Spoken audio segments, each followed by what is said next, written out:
উপস্থিত ছিলেন ঢাকা বিশ্ববিদ্যালয়ের মাননীয় বিসি মহোদয়, প্রক্টর মহোদয় সহ ঢাকা বিশ্ববিদ্যালয় কেন্দ্রীয় ছাত্র সংসদের নির্বাচিত ভিপি বন্ধুবর সাদিক কায়ুম, 2018 সালের ঐতিহাসিক কোটা সংস্কার আন্দোলনের প্রতিষ্ঠাতা আহ্বায়ক জনাব হাসানুল মামুন ভাই সহ ছাত্র অধিকার পরিষদ ঢাকা বিশ্ববিদ্যালয় শাখার সভাপতি সাধারণ সম্পাদক,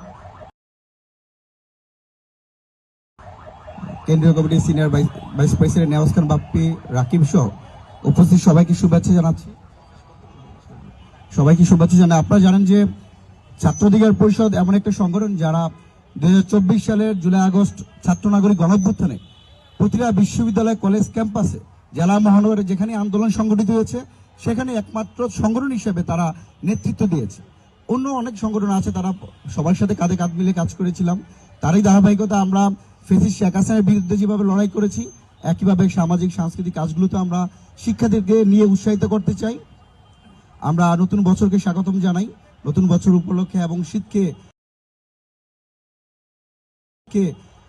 বরণ করে নিতে আজকের এই পিঠা উৎসব। উপস্থিত সকলকে ধন্যবাদ জানাই, বিশেষ করে ছাত্র অধিকার পরিষদ ঢাকা বিশ্ববিদ্যালয় শাখার নেতৃবৃন্দকে ধন্যবাদ জানাচ্ছি সাংবাদিক বন্ধুদেরকে। সবাইকে আবারও শুভেচ্ছা জানিয়ে আমি শেষ করছি। আসসালামু আলাইকুম।